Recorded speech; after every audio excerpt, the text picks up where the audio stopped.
সম্প্রতি কেন্দ্রীয় পরিবহন মন্ত্রী নীতিন গডকরি মহাশয় একটি টুইটের মাধ্যমে জানিয়েছেন যে আগামী 15ই আগস্ট 2025 থেকে ফাস্ট্যাগের ক্ষেত্রে একটি নতুন স্কিম গভর্নমেন্ট থেকে আনতে চলেছে। ফাস্ট্যাগ মানে গাড়িতে আমাদের যে স্টিকার চেটানো থাকে, ফাস্ট্যাগ ওয়ালেট থেকে টোল যখন ক্রস করা হয়, গাড়ি যখন ক্রস করে অটোমেটিক টাকা ডিডাক্ট হয়ে যায়, আপনার ফোনে মেসেজ চলে আসে, আপনাকে দাঁড়িয়ে টোলে টাকা দিতে হয় না বা সেখানে আর রসিদ দেয় না। তো এটা হচ্ছে ফাস্ট্যাগের কাজ। তো ফাস্ট্যাগের ক্ষেত্রে 3000 টাকার বিনিময়ে একটি স্কিম আনতে চলেছে গভর্নমেন্ট থেকে। সেটা হচ্ছে আপনি 3000 টাকা দিয়ে যদি ওই স্কিমটা নিয়ে নেন, তাহলে রেজিস্ট্রেশন করে নেন ওই স্কিমের আন্ডারে, তাহলে 1 বছরের জন্য মানে 365 দিনের জন্য আপনার কিন্তু 200টা পয়েন্ট আপনি ফ্রি পাবেন। 200টা পয়েন্ট মানে 200টা টোল, 1 পয়েন্ট মানে একটা টোল। আপনি এক টোল ক্রস করলে আপনার 1 পয়েন্ট মাইনাস হয়ে যাবে ওখান থেকে। তো 200খানা আপনি পয়েন্ট পাচ্ছেন টোল ক্রস করার জন্য। 365 দিন তার ভ্যালিডিটি। যেটা আগে আসবে সেটাই কিন্তু আপনার 365 দিনটা আগে চলে এলো, কিন্তু আপনি 200টা টোল ক্রস করেননি, আপনার কিন্তু ওটা স্কিমের ভ্যালিডিটি শেষ।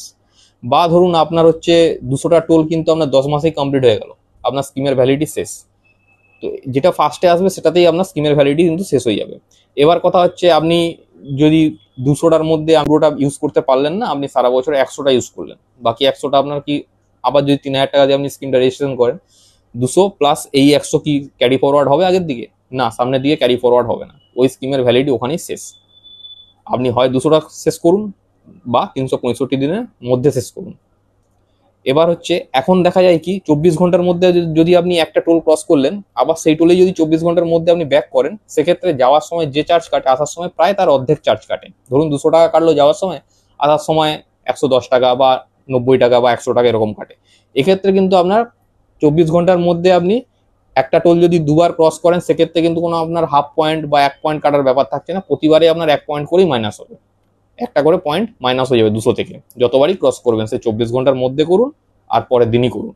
এবার হচ্ছে এটা কি সমস্ত টোলের ক্ষেত্রেই এই স্কিমটা প্রযোজ্য? না, এটা হচ্ছে NHAI এর আন্ডারে যে টোল প্লাজাগুলো আছে সেক্ষেত্রেই প্রযোজ্য। ন্যাশনাল হাইওয়েজ অথরিটিস অফ ইন্ডিয়ার আন্ডারে যে সমস্ত টোল প্লাজা থাকবে সেক্ষেত্রেই আপনার কিন্তু এই স্কিমটা প্রযোজ্য।